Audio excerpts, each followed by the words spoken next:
Hey everyone, it's Kyle from Cool Collectibles, back again for another review. This time it's the Hot Toys MMS469 Royal Guard.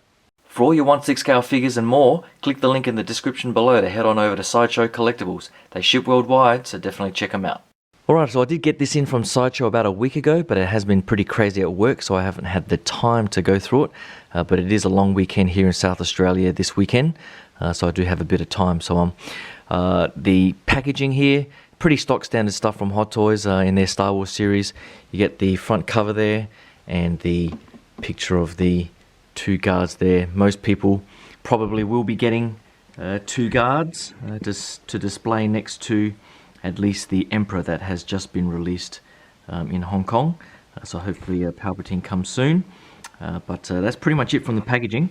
I did take off the robe as you see there, and I'll go through why I've done that once I get through to the figure. But I'll just get the packaging out the way and get straight into the accessories. Hold on. Accessories wise, it doesn't come with too much. It does come with this standard Star Wars base from their more recent figures. It's the same sort of style as the Tarkin figure, but a much lighter shade. So I'm not sure why they didn't just give the same base. So that Tarkin, I'm not sure what they're going to give with the Emperor, but would have been nice if they gave the same sort of base as Tarkin. But overall, if you've got previous Star Wars figures, you know what you're getting with this base. It does come with a suite of hands. The stock hands, the right hand of course is the staff holding hand. These ones here, nicely sculpted. And you can see there, nicely sculpted and painted. This is the sort of gesturing hand.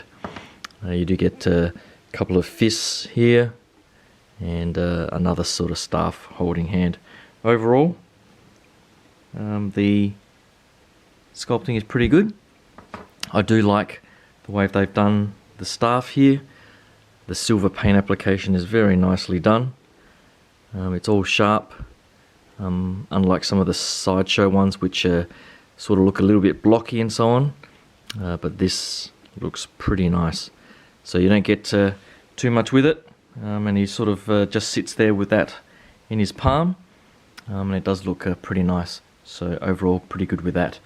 Now I guess it's not really an accessory and more to do with the outfit, but the reason why I did take this off, you do need to take off the helmet to remove all the plastic and so on, but I did take this off because out of the box it does look, as you can see, pretty wrinkly.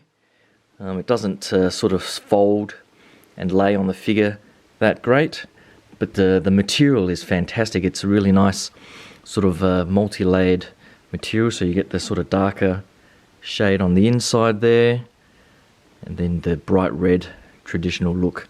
And as you can see, there's a bit of wrinkling from the packaging and so on. So what others have done on Sideshow Freaks, for example, they've put it through a low iron, and that's exactly what I'm going to do. I'm going to avoid, of course, ironing out these pleats here, and maybe some of the pleats along the sides here I'll need to avoid.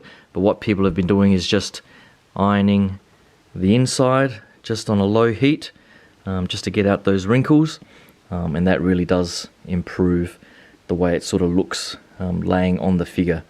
But that's why I've taken it off, and I will, before the end of the review, get through that ironing and show you what it looks like once it's all done. But I'll get onto the figure now. Hold on. Helmet wise, I think it looks fantastic. The sheen on this thing is awesome. It is pretty easy to take off, as I was saying. I don't have it actually pushed down on the peg too far at all. But the helmet, it is a translucent plastic on the visor there, but the sheen was the most important thing, and it does have a nice, very glossy red to it with no sort of scratches and so on that I can see. So I'm pretty happy with that. And probably the most impressive thing for me on the figure is the outfit that most people probably won't even see when they're looking at the figure. But Hot Toys have again done an amazing job with this outfit on the inside. The material is this beautiful, soft, almost suede-like material. It's got a really nice sort of purplish maroon type color to it. As you can see, there's a a zip all the way down. Now this I thought was just Velcro, but it looks like underneath there are a whole bunch of clips or so on. So that's probably going to make it a bit more difficult to undo. I'm not even going to bother changing that around. It's loose enough that you can sort of pull out the outfit and straighten it out a little bit. So not too big a problem that it's not Velcro there. But just the tailoring and the use of materials on this outer gown is beautiful. You know, they didn't really need to go to that length for this figure.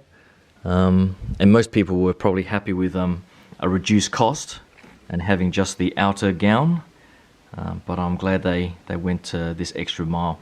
And again, it is multi-layered, so if you lift, I'll just get that out the way. So if you lift up the skirt here, you can see his pants, if I can actually get it to focus. So the pants are a very similar material. It's nice and soft. I'm not sure if there's anything, there's an actual fat suit under here. I can definitely feel some padding there. I'm not sure if there's actually anything else under there, but at least the pants are of the same material. And again, the boots here are probably one of the most impressive parts of the figure. I do like the way it's done. It's not like a fake leather material, but it's very similar in design to some of the other Star Wars boots that they've done. It's a beautifully soft material. It doesn't hinder the articulation and folds fairly naturally there.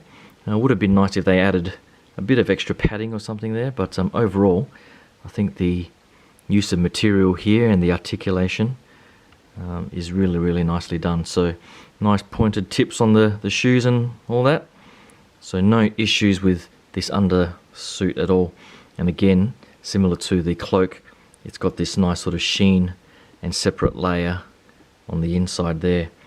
So overall, I'd say that's a fantastic job by Hot Toys on the inner outfit. But what I'll do now is get to the iron. And before I do that, actually, what I will mention is that one of the things that a lot of people complained about out of the packaging, on the gown, there is an area of the gown where it covers the left knee, I think it is, in the packaging. And through transport and the packaging, it actually crushes the material on that knee. And so a lot of people have been complaining about this sort of white spot on the knee area. And it's not a stain, it's just because the material might have been crushed a little bit. It just has that sort of different texture to it. So what people have been obviously doing have been spraying a bit of water on there, and that's helped to fix it for a little bit, just to lift the pile up a little bit. But of course the iron itself has resolved all of that. So what I'll do is iron it and give you guys a last look at the figure. So hold on. Alright, so I've put it through the iron, and I have to say it was a bit more of a pain in the ass than I thought it was going to be. Particularly because of these pleats along the sides here. So the pleats, you've got a couple of pleats along this left side of his, and then his right side just along here. So you just have to be careful when you iron. I always ironed just with a white shirt, and I ironed the inside layer. So you just got to be careful about this sort of pleat here. I've probably gone a bit too far with that pleat. I think what you can do is maybe spray this with a bit of water and then do a bit of a blow dry. So there's those pleats you need to worry about. And then of course there are these three curved sort of areas at the front there. And there is a warning in the instruction manual to not mess around with that too much, and be careful of the helmet point there in case you damage the cloak. But I do like having those three showing there. So just be careful how you sort of futz around with that. But overall, the lay of it's not too bad. You just have to be sort of careful that the edges here don't sort of curl up or bunch up. Mine's definitely not as good as some of the photos I've seen on Sideshow Freaks, but it's probably the best that I can do. As you can see there's a bit bunching up at the back there, so you can sort of futz around with the back along here. Just sort of tweak it around a little bit. As you can see, it's still a bit wrinkly, but I did the best I could. But overall, the length of the cloak is pretty nice, the material is nice, They've put the stitching and the pleats all in the right places based on what I've seen of screenshots from the movie. And I do like that they've got this sort of gap on the side here, so you can have a bit of the outfit showing. But I did see a pose on Sideshow Freaks, I can't remember the name of the collector, where his royal guard was holding the staff here in a sort of a more of an attack pose, and he had the cloak sort of pulled to the side with the hand, the gesturing hand, just like he's about to get into battle. And I did like that pose because it does show off the outfit underneath. So I might consider posing him up like that. I might see how it looks once I get Palpatine, hopefully not too far down the track. But overall, if you're a fan of the Star Wars original trilogy and you have Palpatine or Vader in your collection, then I think this is a definite must-have. I think it retails for just over $200, which in the scheme of things for Hot Toys figures, that's probably on the cheaper end. And of course there isn't too much to this, but the material and just the presence on display with that bright red, I think he'll stand the test of time in any Star Wars collection. So hopefully you like that quick look at this Royal Guard. Hopefully you can click that like and subscribe button. I do have a whole bunch of reviews coming up soon, so hopefully you can stick around for that. And I am also trying out different camera settings with some of my photography.